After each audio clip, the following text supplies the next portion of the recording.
Hi, everyone. Welcome to our presentation of the Aquarian series tonight. And we're going to start off with a presentation by our little production company of Theosophy School. And usually in Theosophy School, we start out by reading the declaration. So let me bring it up here. Let me know when you see it. There it is. There it is. Do we have any volunteers to read the declaration? Maybe the kids? Doesn't have to be. Oh, Ava's got her hand up. Ava? First, devotion to the cause of masters by studying and applying the three truths of Theosophy. This means understanding the laws of brotherhood. It means to realize the self by acting for and as the self of all creatures. Second, to understand the work of all the great teachers of Theosophy down the ages. This means understanding in especial the life and work of H.P. Blavatsky and W. William G. Judge and the meaning of the present Theosophical movement. Third, to fit its members to become true citizens of a republic of brotherhood in this land and brothers to all men and nations throughout the world. This means becoming true Theosophists.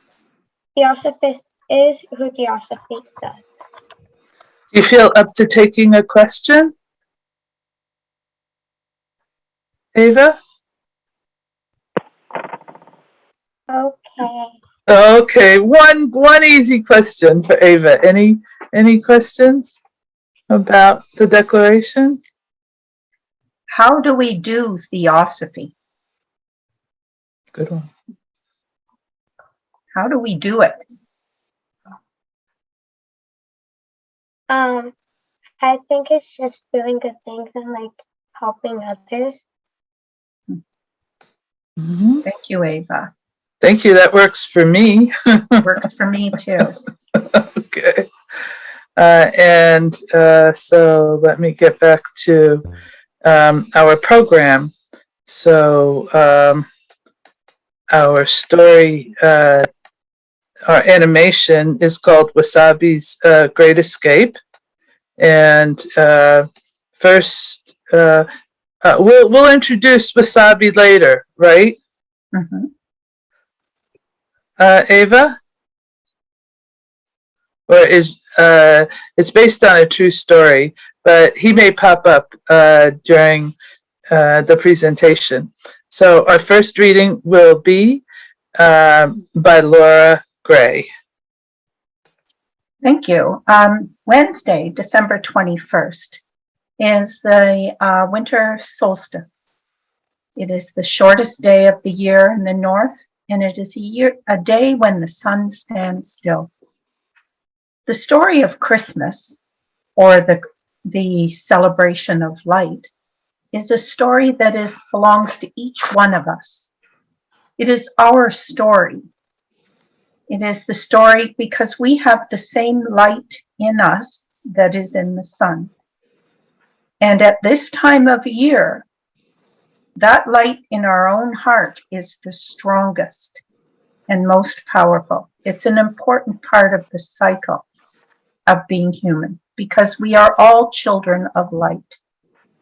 And so the first reading is a poem from Theosophy School that used to be sung.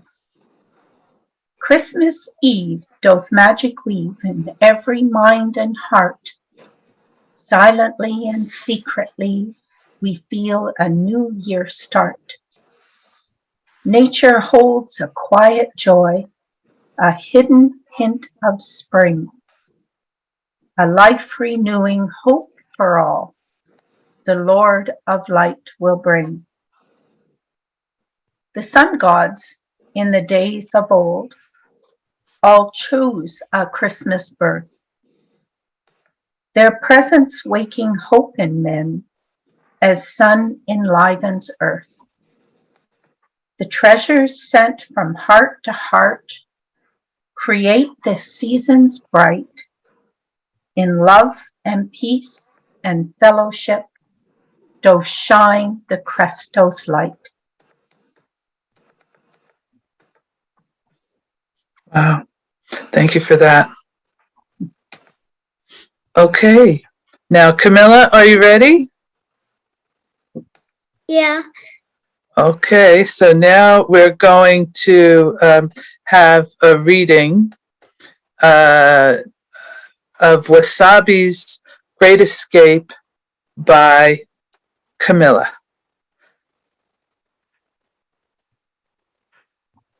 Did you want to share the document, or do you want me to share it? You can share it. I can share it. Well, you could get started while I go look for it. Wasabi's Great Escape, a story on why we should be there for others. On Christmas Eve, Wasabi the cat was sitting on a windowsill, waiting for Eva and Eva's mom to come back from Christmas shopping. When he heard them come in, he rushed down the stairs and scratched at the bags loaded with Christmas decorations and presents. Whoa, Wasabi, these aren't for you because they're fragile, said Eva.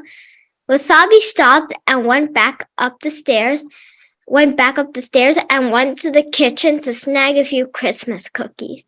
Eva noticed and ran up the stairs and stopped Wasabi. No, Wasabi, these cookies are not for cats, but if you're hungry, I can give you some kitten kibble, said Eva. Wasabi didn't want any kibble, so he went up the stairs and went into Eva's parents' room. Wasabi wanted to have a rest, so he hid under the bed and stood there. A few minutes later, he heard some jingle bells, so he went down the stairs to see what was going on. Wasabi saw a gigantic Christmas tree up with twinkling lights and ornaments hung on the tree. Wasabi thought the ornaments were toys, so he ran quickly to the tree and climbed up the tree until he reached the top. He was reaching for the nearest ornament when all of a sudden a mouse popped out of the tree. Wasabi was reaching for the mouse, but he reached a little too far and made the whole tree fall. Wasabi looked like he was about to hide in the basement. Wasabi, what did you do? You broke everything. Mom, can we go to the shop to buy new ornaments? Everything's ruined, whined Eva. Okay, Eva, said Eva's mom. Wasabi, go somewhere else and don't do anything else, huffed Eva. Then Eva started to get ready to go outside. Wasabi then heard the door slam shut. He was very ashamed. He walked away to the backyard, which had snow that was 3 inches deep, and walked around. This made Wasabi even more sad. Then he couldn't bear it any longer and decided to run away. He climbed up the fence and walked farther and farther away from his home until he couldn't see it anymore. But when he was walking on top of a dumpster, he fell off the dumpster into a box and couldn't get out. The box got picked up by the mailman, who took it to a train. Then the train started to move. The ride was very bumpy, and Wasabi didn't know what to do. From North Carolina to Virginia to Maryland to Pennsylvania to New Jersey to New York to Canada. Then the train stopped. Then the driver picked up the box and placed it on the ground. The box arrived at the North Pole. An elf grabbed the mail carrier bag and sorted the letters and presents. He tossed the box where Wasabi was to a pile of presents. Another elf carried the presents to a conveyor belt, which led to a room where there are lots of presents in a neat pile. Wasabi finally figured out how to get out of the box. When he escaped from the box, he was confused because of all the Christmas decorations. He knew that this wasn't his home. He looked around with curiosity. Wasabi saw lots of presents and he got curious about what was inside. He ripped open a present, but then an elf caught him. Oh dear, are you lost? Asked the elf. The elf grabbed Wasabi and took him to Santa. Meanwhile, in North Carolina, Eva was looking for Wasabi, calling for him and looked everywhere, but no Wasabi. Wasabi, where are you? I'm sorry for yelling at you, said Eva. Still no Wasabi. Eva got worried and she checked every single inch of her house and back and front yard. Eva started to make some missing posters and taped them everywhere in Raleigh, on poles, on mailboxes, even on doors. Back at the North Pole, the elf told Santa about his discovery. This cat looks like it belonged to Eva, observed Santa. Santa was thinking about how to send Wasabi back to Eva when he got an idea. He decided to send him to Eva on his sleigh as a present. The elves started to prepare Santa's sleigh to depart. They stuffed gifts in his sack, they fed the reindeer, and cleaned the sleigh. Santa came out the door and sat on the sleigh with Wasabi, and before you know it, they flew out to the world and delivered toys and presents in record time. When all the presents were delivered, Santa put Wasabi in a box with holes in it and sent it to Eva's house. On Christmas morning, Eva woke up and noticed the cardboard box with holes in it. She opened up the present and saw Wasabi inside. Eva was very happy that she saw Wasabi again and hugged him, but Wasabi bit Eva's finger since he didn't like hugs. The end. Have a Merry Christmas. Oh, thank you. Thank you so much. Okay. And now we're going to switch over to Ava. Ava is going to show us an animation that she developed. There you go. It's an animation of the story of Wasabi. Yes.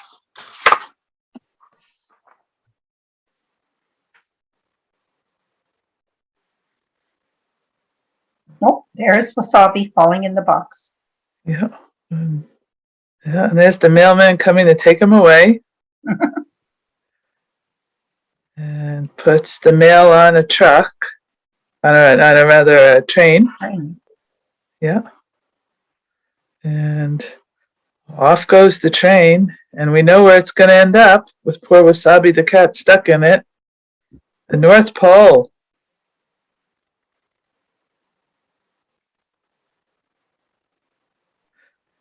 And there's the box with the cat in it, and the elves come and take the kitty, who's lost, with the box to Santa. And Santa says, "Oh, what are we going to do?" There's the kitty. And Santa says, "I know, I'm going to deliver you to Ava's house when I stop off there today. And you'll be one of her presents."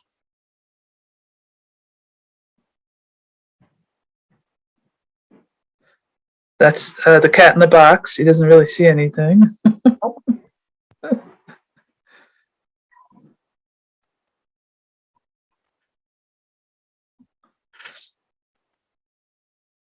The end. Here's the real Wasabi. The cat.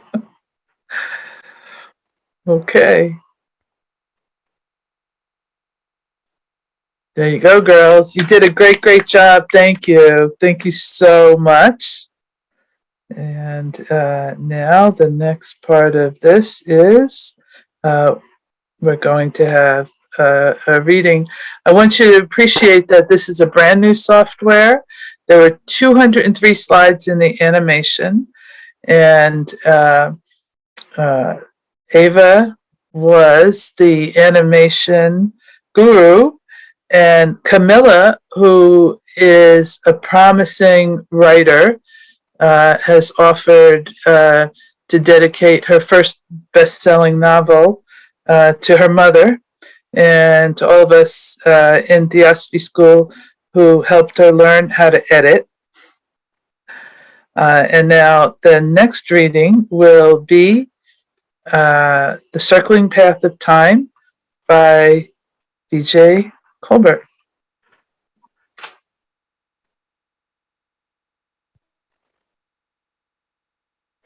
The circling path of time. Through starry spaces wide, hath turned earth toward the sun once more, and 'tis the solstice tide. Toward light and life we move, with hearts refreshed we sing. The seed of time old earth renewed, to all this message bring.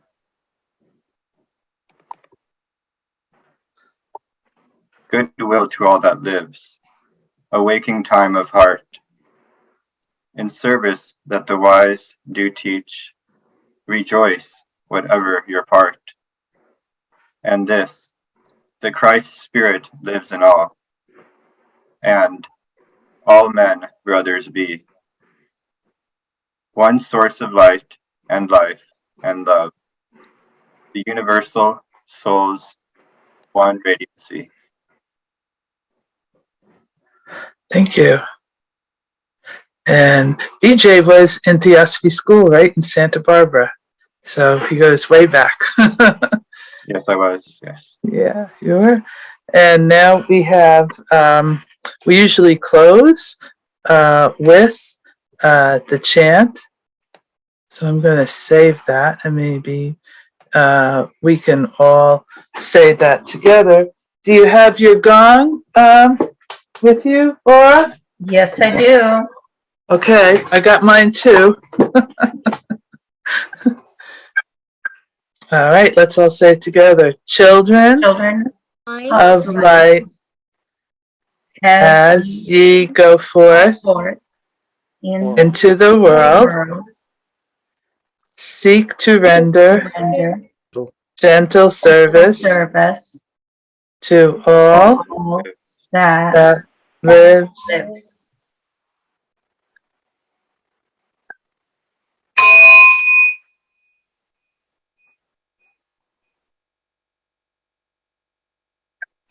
Okay, kids, I think you knocked it out of the ballpark once again. So now you can stay, of course, if you like. But we're going to start our presentation. I'm going to bring it up. Okay. Bye, Ava. Bye, Camilla. Bye. Camilla.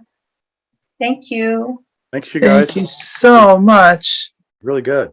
Superhuman effort. Thank you. Thank Thank you. you. Bye. Merry Bye. Christmas. See you Merry tomorrow. Christmas. Really good story. Perfect. Okay. The title of our presentation tonight is Egoism versus Magnanimity. Magnanimity. Now, I found in the Stanford Encyclopedia of Philosophy that there were several types of egoism mentioned. They define it as an ethical theory that treats self-interest as the foundation of morality. There are more than one type: psychological, ethical, and rational. Psychological egoism states that each person has but one ultimate aim: their own welfare. Altruistic behavior is ultimately self-serving, it is argued. And the example is often given of a soldier who sacrifices himself to save others. And he might be thinking of how he would feel if he did not save others, and thus, even this altruistic behavior is self-serving. In ethical egoism, it is thought that I morally ought to perform some action if and only if, and not because, performing that action maximizes my self-interest. Since each person needs the cooperation of others, sometimes we all are required to make sacrifices so we can get the reciprocated defense or friendship cooperation of others. So that altruism is seen as something everybody has to participate in from time to time. Rational egoism is probably the most well-known recently. It claims that I should only perform some action if and only if, and because performing that action maximizes my self-interest. So if I defend favoring only green-eyed people because I like green eyes, this seems rather arbitrary. Since this is recently historically popular, many philosophers have argued that while thinking that God ensured acting morally maximized one's self-interest, virtue must pay in order to give God a role. But without a clear role of God, this cannot work. Now, Madame Blavatsky in The Secret Doctrine says, the mysteries of the conscious ego, or human soul, are great. And today, ego has been made into a pejorative word. But is it really all bad? Do we have to really get rid of ego? Overcome our ego?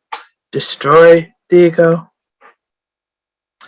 Now, you notice when you start to study theosophy that we have different uses of the word ego.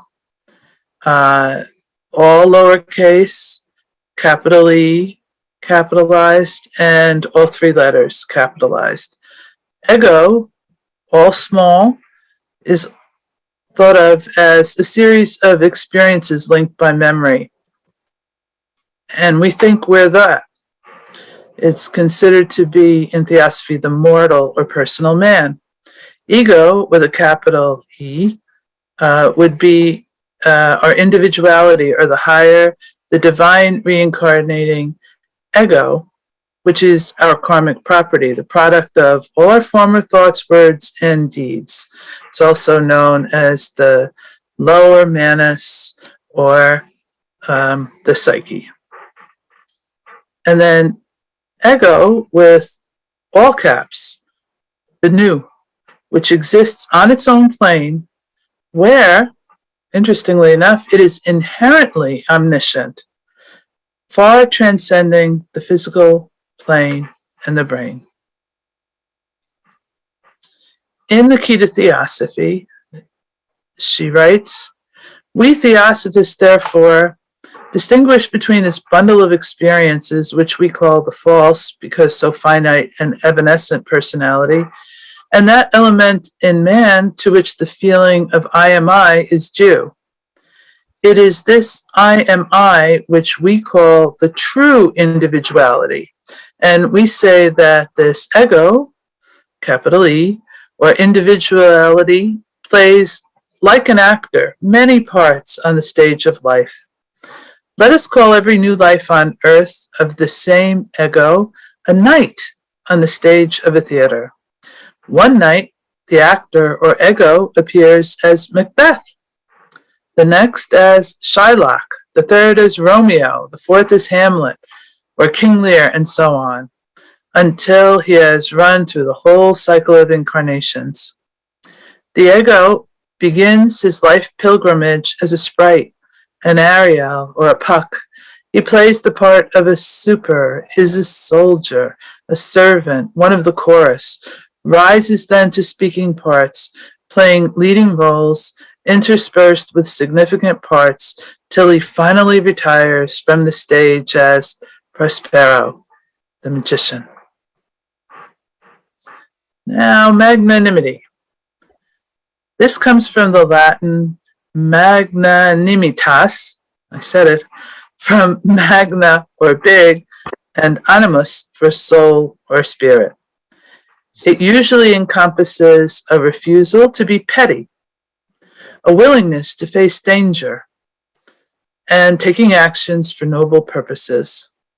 Synonyms are generosity, moral decency, generosity of spirit, nobility, and benevolence.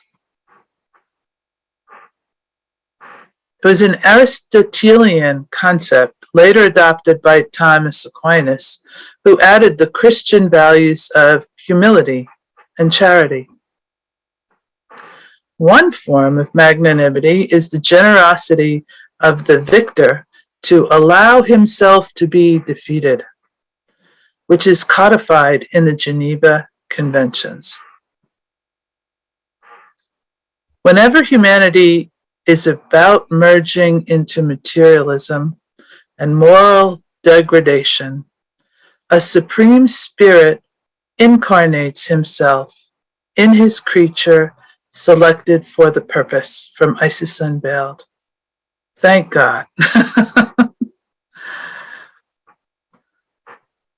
The messenger of the highest links itself with the duality of matter and soul, and the triad being thus completed by the union of the crown. A savior is born who helps restore humanity to the path of truth and virtue. Quoting from the Bhagavad Gita, as often as virtue declines in the world, I make myself manifest and save it.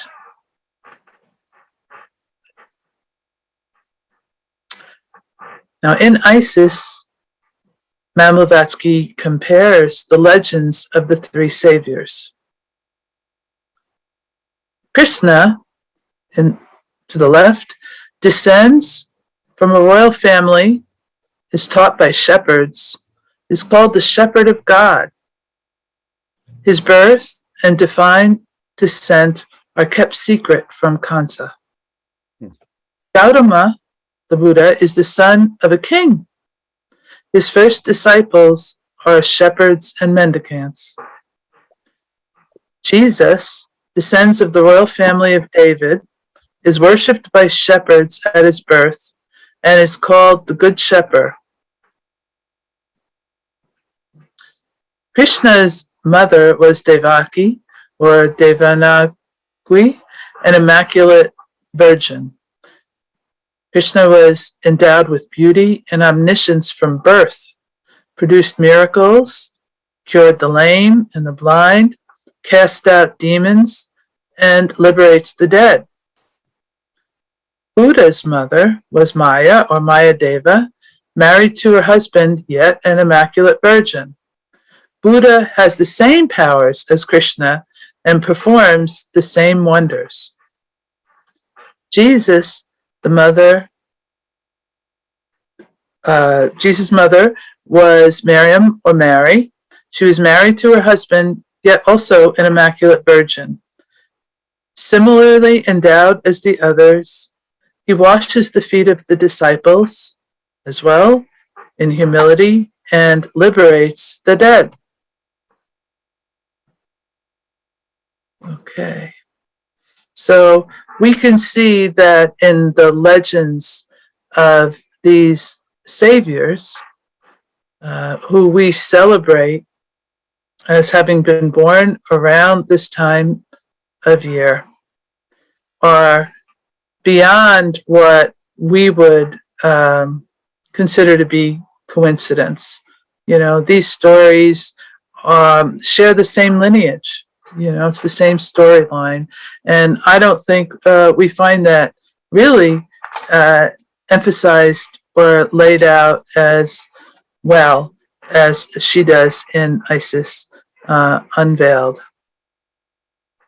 So we've been studying the solstice and the great beings that are born at this time of year.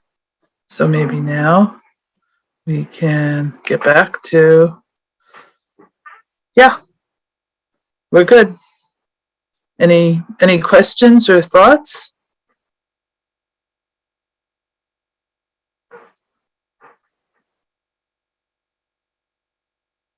Well, thank you, Helena, very, very much.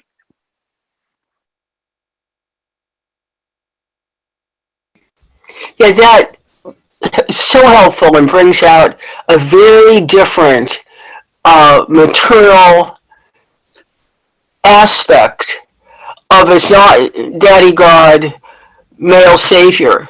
And to see that the all is not going to be one or the other, but all, which you've presented, is so helpful. Thank you. I was thinking along the same lines, you know, it's male and female working together. Yeah. Exactly. Got a question from Judy and then Ivania. Sure. You have to unmute yourself, Judy. Unmute yourself. Yes, unmuted.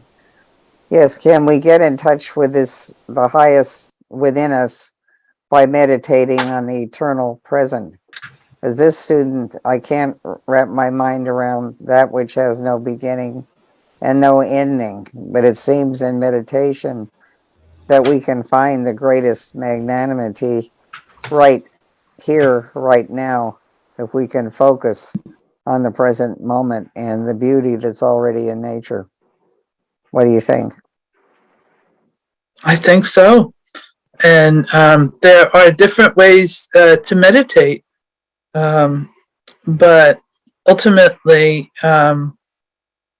it boils down to the same thing. We can have a lifetime's meditation in our work and our service to humanity.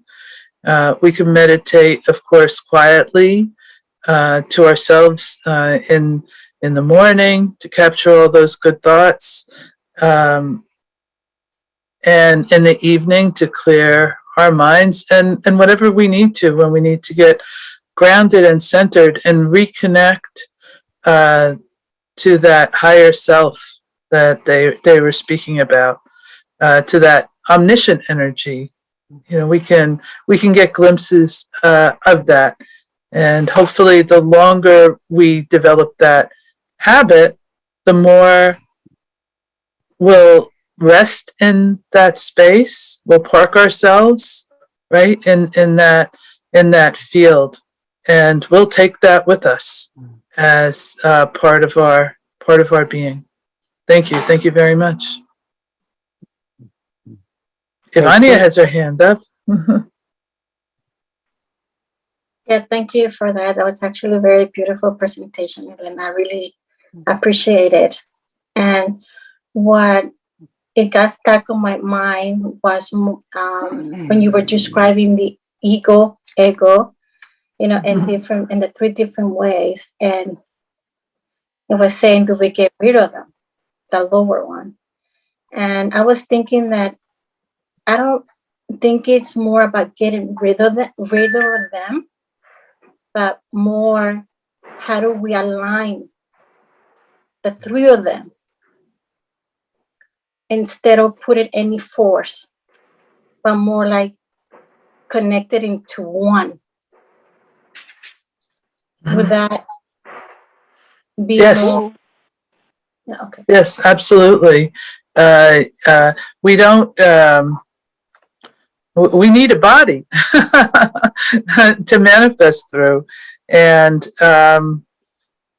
so we certainly have to take care of our bodies. For the instruments to work, we need to have clarity and health and wellness, and realize that the analogy they use in the Gita of the chariot and the horses and the driver. Those horses can run all over the place if we don't get control of our lower nature. They can take over, and we see that happen. And that can happen to us at any time. We could fall off that horse, and if we've had a practice of riding that horse, right, then that can sustain us at times. When maybe our body and chariot aren't doing as well. And maybe can be our salvation if we come in the grips of a condition of sickness or not wellness or addiction or old age, or we fall in love, whatever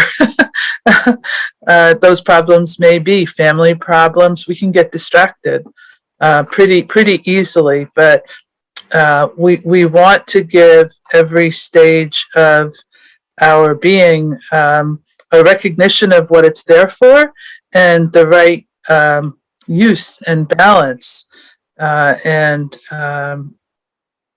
force, a knowledge of how how to align all of them and to make the best use of them, to take a step back. I think what I learned when I came to Theosophy was to take that step back and be more of the witness and the perceiver, that driver in the chariot. If I wouldn't have known that, then I might have gotten all three of them confused, but we get the clarity that these are distinct. We are a composite being, that we have different parts to our being. And what is the real self? I think Laura had a question or a response or a suggestion. I wonder why, the language in the Bhagavad Gita and the voice of the silence indicate the killing out of that ego or the slaying. And is that really, if we look at it, does that really mean what you said about taking that step back, about changing our position in regards to them? Is that what the meaning of killing out or slaying? That's usually the words that are used in the devotional books. Mm-hmm. I think so. I think it's that taking a step back and letting go of that perspective. So temporarily even, just so we know that's not who we are, long enough so that we can acknowledge that we're not beholden to it, that there is a part of us that is superior, to that part of our being. And, it's like a teenager, a young adult, our bodies can be all over the place. And then hormonally, and then our bodies are changing, and it's a turbulent time. But to be able to hold on to that idea of who we are at all the different intersections of life, because we're always changing, our physical form. It's the transitory part of our nature. It's not the real. And Jonathan's going to tell us why. Oh, yeah. Well, I was thinking that there, just in my own experience, if I say something that's based on the small ego, and if I say something petty, or if I do something based on pettiness, and I look back on it and I think that is, I got to cut that out. What kind of habits led up to that? Where did that come from? So there's a little bit of a slaying there, a little bit, where you're just saying that's not me. I hope it's not me. I don't want that to be the me of the future, please. But I was wondering, a similar question to Vanya's, if you could relate the three levels of the EGO, I don't even know how to pronounce it because they're different, ego, and ego, to magnanimity. The first one would seem to be the small ego one would seem to be kind of the opposite, just plain not magnanimous, but survival oriented and things like that, based on scarcity and so forth. But the other two, the one that kind of has the middle one, wouldn't it take some kind of an individuality to even be magnanimous? And then on the higher one, or that kind of universal one, that nous one, wouldn't that be almost somehow the same thing? What do you think about the other two, or all three, in relation to magnanimity? Yeah, it showed in the dictionary the opposite of magnanimity is another word that's difficult to pronounce. I know Jonathan can pronounce it though. Pusillanimity. Pusillanimous? Yeah. Yeah. It reminds me of the homeopathic remedy, pulsatilla, for someone who's petty, small, thinking about the small details. It's like the limbic brain, the animal brain. And we have a use for that. A lot of times when we have those kinds of thoughts that come out of our mouth, let's say we're hungry, we get hangry, and or we're tired, or we're lonely, or we're sick, we're feeling sorry for ourselves, whatever. We're really disconnected. But our animal self, when it throws up these thoughts of, what if this happens? And what if that happens? And, well, it's trying to really help us to survive, to think about what all the possibilities might be and negative outcomes, to warn us, that we're thinking through our body of what the possibilities are. And then we can prepare ourselves. So, in a way, we should thank those thoughts when they come through us. We don't really want to harshly push them away, but we can accept them for what they're trying to do. Not fixate on them and say, "Thanks, gee, okay, yeah, that's a good idea." Probably not anything to worry about, but we can appreciate it for what it is, and then we go to a different place. Then we get to really being present to the situation, and I think that's what Judy was talking about when she was talking about ego, or with a capital E.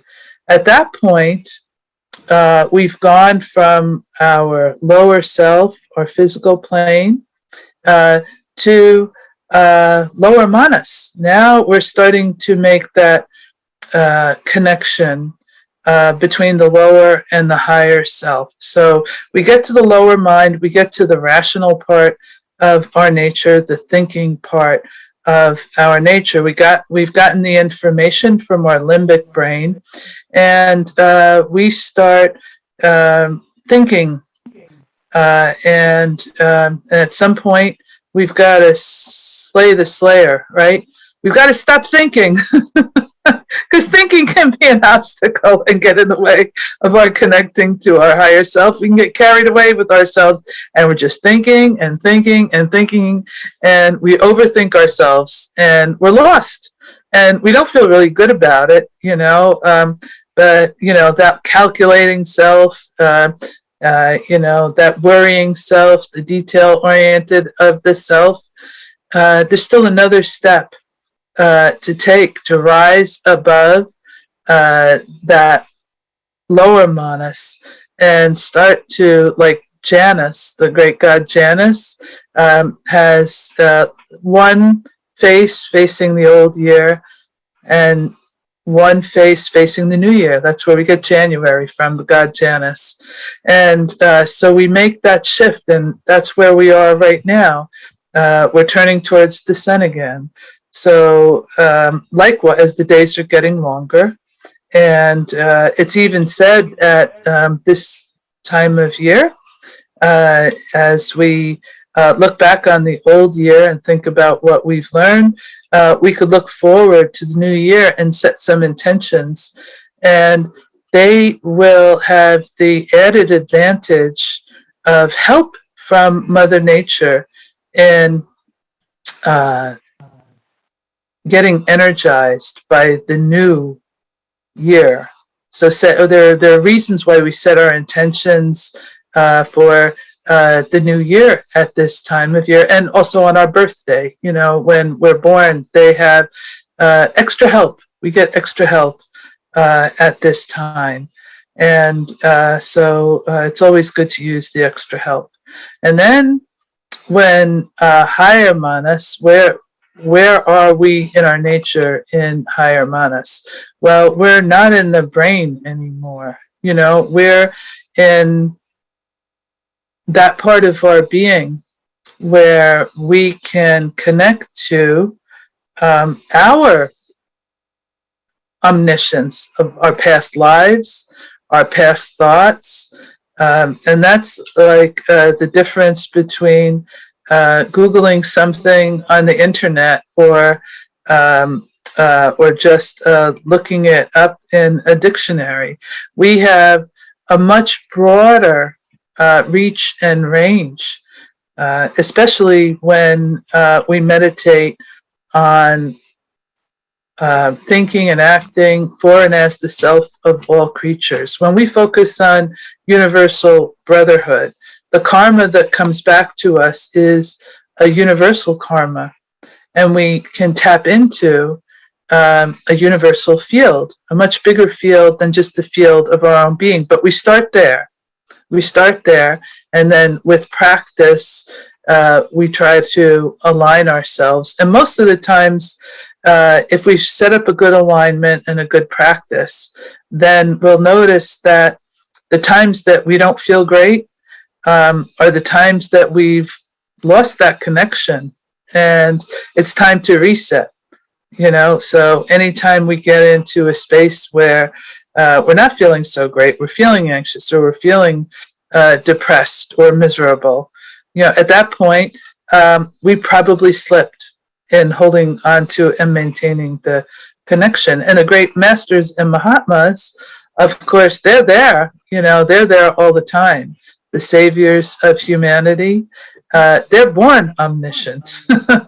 So from past practices, they've built up this incredible reservoir, and all of nature works with them and through them to elevate and aid in our evolution and the evolution of all of life. But Laura has her hand up.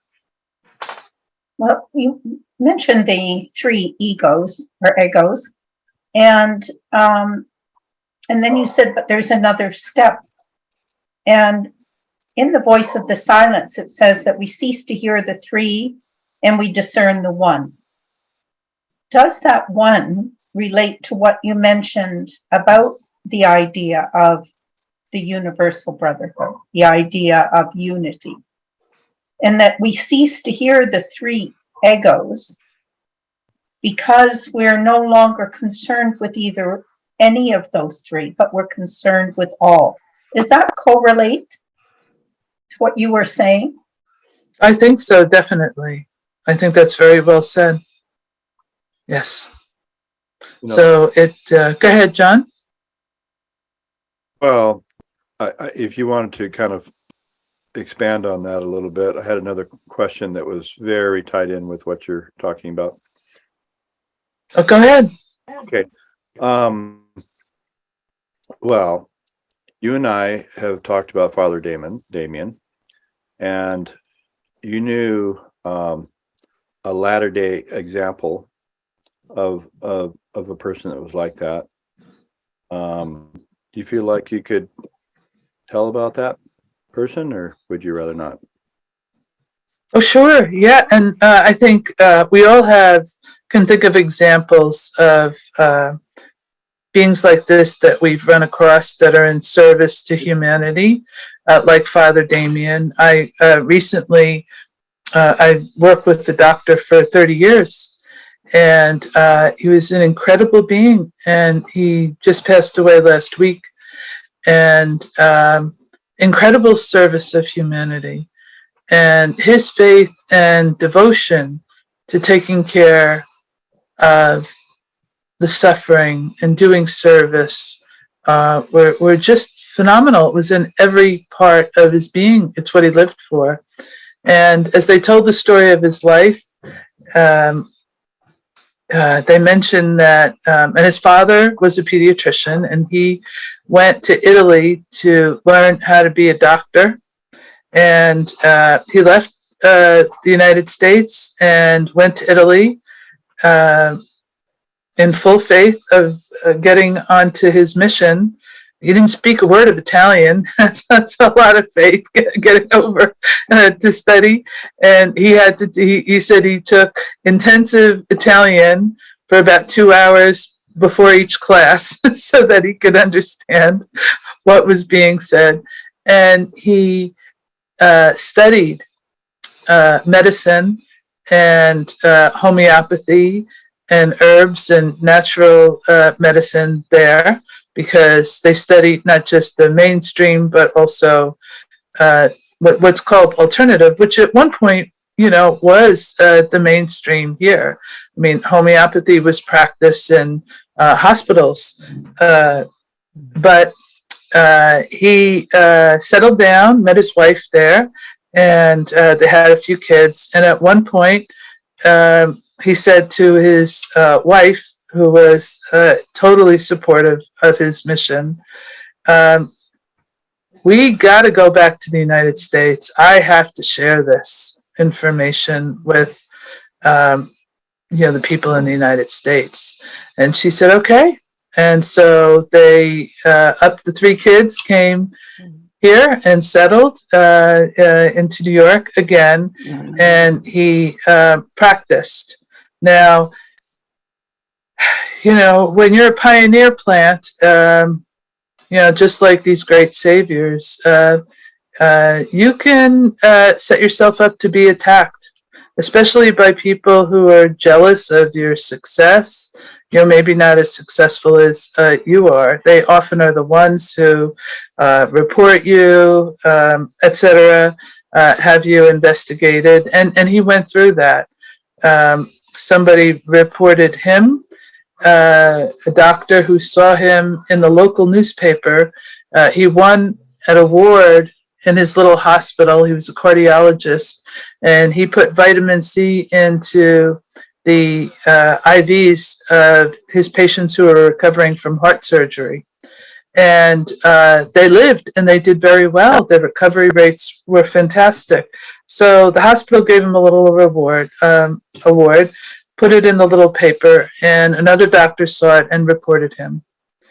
And then what happened was, actually the same thing happened to Dr. Amen in California.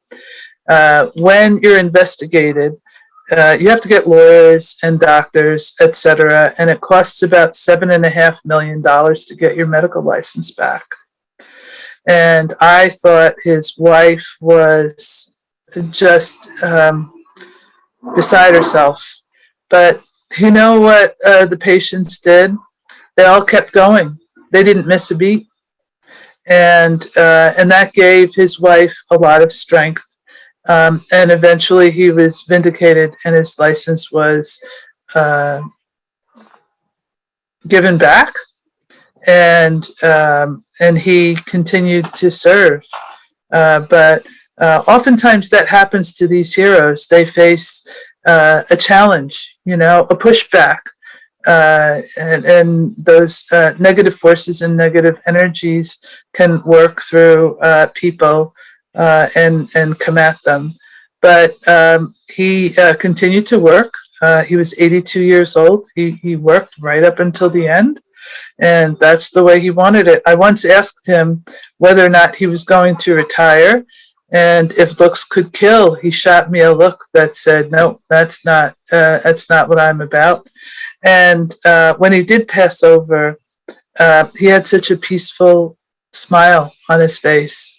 It's as if he walked right through, knew exactly what he was doing, was in full control as much as he could be of his vehicle, which had been through a lot. He was in a lot of pain, and he pushed through. As a matter of fact, he had a sports injury in football, and when he was in college, and he tore a muscle in his thigh, and it caused the doctors to want to amputate his leg. He never let them amputate. He kept his leg his entire life, and used his remedies, to help him through that. And it wasn't easy, but he was able to rise above the pain, the insults, the crucifixions, if you will. He really got martyred up there, but he did it. He always had a good joke, had great sense of humor. He could just intuitively could come up with the right remedy for what your situation called for. And he had great one-liners, just when you least expected it. He would zing you and give you like that Tai Chi kind of a tap back into. He told you exactly what you needed to hear. He didn't mince words, but he also did it in a way that he was paternal and fatherly and thinking really about your best interests and delivery. So he didn't use many words, but the words that he did use were powerful. And I understand I was talking to one of his colleagues earlier today. He called me and he said, Gary Null did a tribute to him on his radio station. And he was one of the greats. He hung out with one of the greats. So I was certainly privileged in my life to have known, a father, Damien, and worked alongside of him, and his humility. And we hope, to keep the work going. His legacy, what he would have wanted would be for us to keep that spirit moving along and continuing. And we hope the same way with what we offer, right? That it will continue. It sounds like he would have had an easier life if he just would have stayed in Italy, but that's not what he was about. And it just seems like the doctor that reported him was thinking kind of petty, and had their kind of amygdala in place a little bit hyperactive there, in terms of. Well, it's just like Arjuna and the Pandava princes, right? I mean, here they are. They're born into incredibly gifted circumstances, and instead of bringing out the best in them, it brings out the worst in them.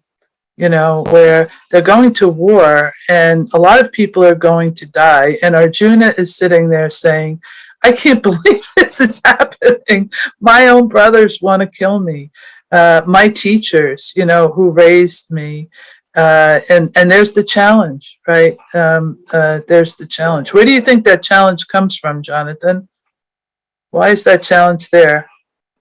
Well, it's just the status quo, it's, but it also occurs to me that middle level ego, the one that has a capital E but a small G-O, that there must be a higher dimension to that, because this doctor had the stick-to-itness of having enough individuation and individuality to come you out and be separate, all right, and not worried about what the crowds are saying, and just he kind of knew where he was at,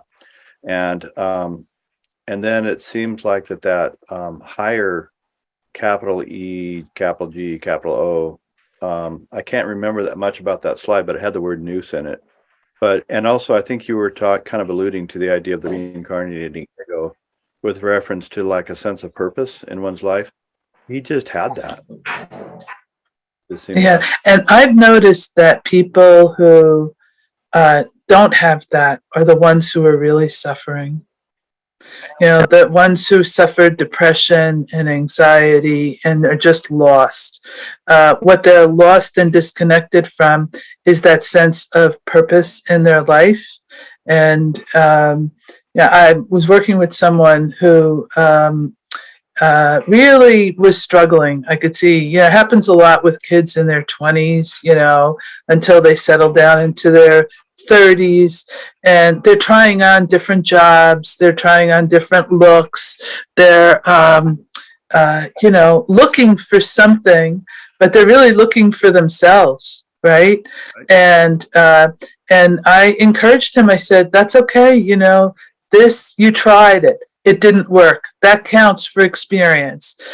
So go out there and see what resonates to you and have the courage to walk through those experiences, because the worst that can happen is you find out, well, that's not what I'm about, that's not resonating with me, and then wait until you resonate towards something and use your gifts and talents, and his gift and talent, he was definitely a people person, he was definitely a helper.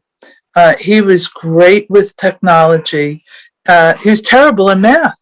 And, in school and in life, not being able to do math is huge. I mean, not being able to handle money, etc. But I didn't want to focus on that. I wanted to focus, you can ask somebody for help with your money, and he had help from, family members, etc. And then he now has found a position, and it's like his mother said, she's never seen him happier in his entire life as he is now. He gets up and he goes to work, and he volunteered at a bunch of different places, and was applying and applying and applying, and coronavirus happened. Everything's happening in the world. And I said, no, you just got to keep plugging along, and it'll come. And now he's working with assistive technology, with these glasses. He's teaching people who are disabled, and it has like a computer inside the glasses. And he was showing me this assistive technology for people who are handicapped that way, that would allow them to, instead of having to use a keypad, if they had limited mobility in their fingers, they could play games, without having to use their whole hand, just by little impulses in different fingers, getting around their iPad and being able to play games, like the other kids. And, he's never been happier. And there's no problem with his sleep. He's not depressed. He's not having panic attacks. He's not anxious. He gets up every morning and he feels great because he's using his gifts and talents, and he's in service, and he is becoming the person that he was meant to be. But it takes time to figure those things out.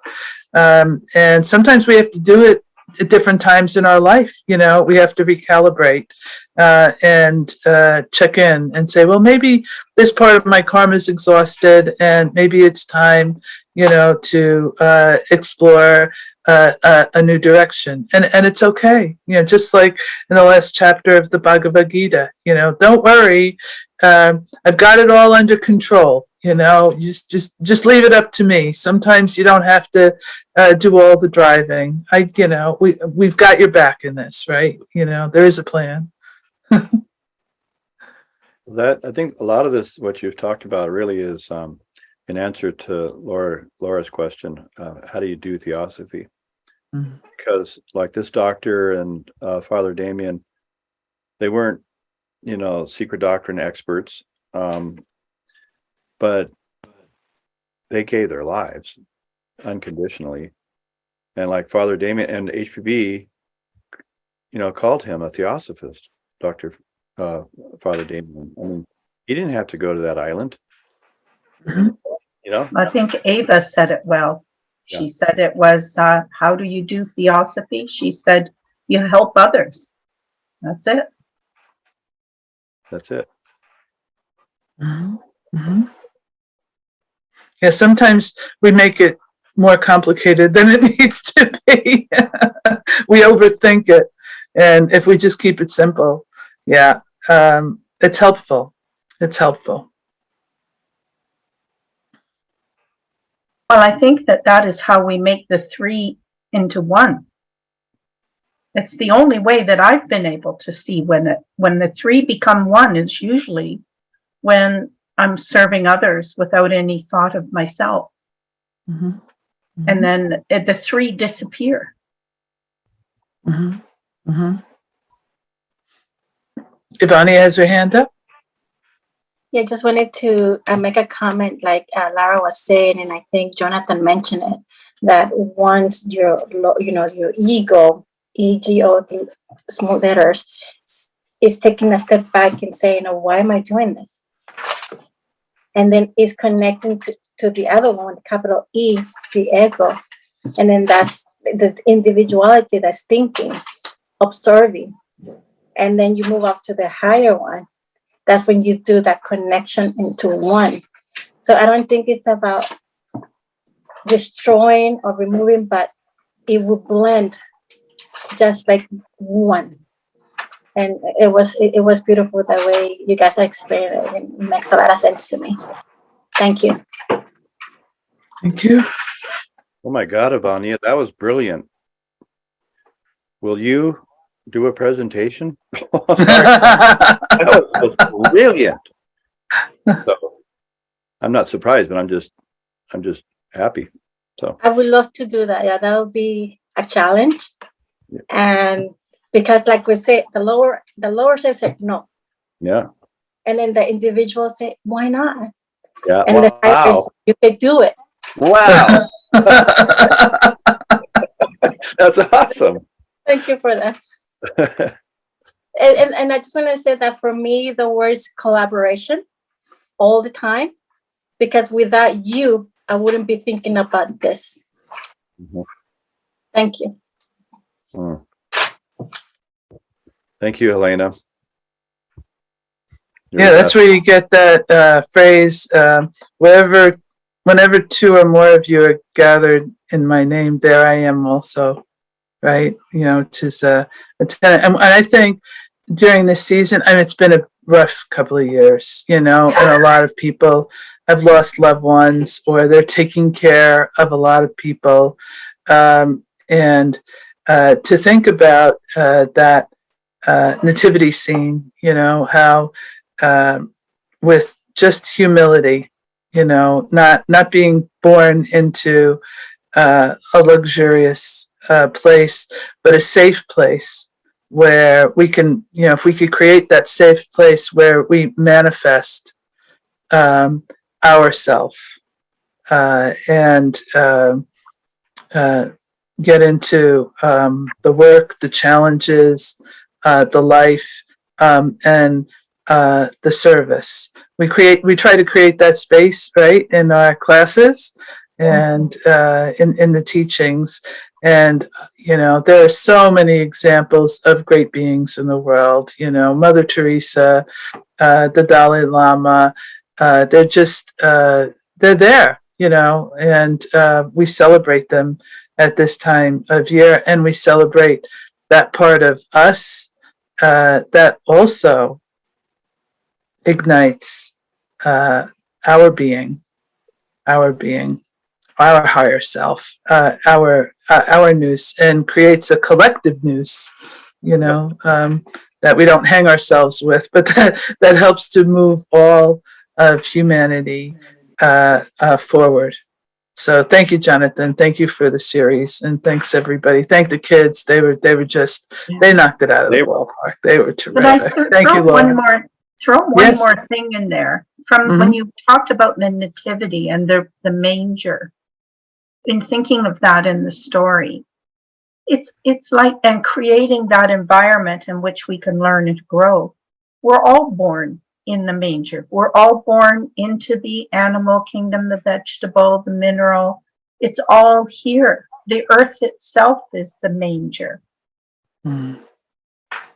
Thank you. Thank you for that. Thank you for your wonderful talk. Yeah, thank you. I had some closing thoughts, starting with when she said the cat looked like it was about to go down in the basement. That cracked me up. That was really good writing. Okay, well, I'll just read something from the Aquarian Almanac for tomorrow. There's a quote from The Voice of the Silence that step out from sunlight into shade to make more room for others. And then there's another quote from HPB. Altruism is an integral part of self-development. Isn't that an interesting thought? And I will just announce for next week, we have a very special presentation by a man, Joe Miller, who's full-on brilliant. He's just a natural poet and a beautiful writer and so forth. And he's going to be, he's really kind of explored the depths of Christianity, I would have to say, mystical Christianity. And the title of the presentation next week is The Gospel According to Thomas. So you get the real Christianity. and that'll be a week from today. It'll be Christmas Eve. So anyone who would like to join us for that at that time, I promise you that'll be a real treat. And then the week after that, it'll be kind of the keynote for the next year, and that'll be on New Year's Eve. And the title of that presentation will be Silence and Serenity. So kind of where we kind of recharge our batteries for hopefully a year of service. So thank you all very much for your attendance, and thank you and the children, and thanks to the children. And I'm looking for, by the way, you can click on the same link for tomorrow morning, and you get to see an encore for what the children are going to do. And I'm saying tomorrow morning, on the West Coast, we think it's the morning, which will be 10:30, but on the East Coast, it'll be 1:30 in the afternoon. So it'll be an encore of The Great Escape of Wasabi's Great Escape. So All right. Many blessings. Good night. Elena, now you got to take care of yourself. You know that, right? Yep. Okay. All right. See ya. Good night.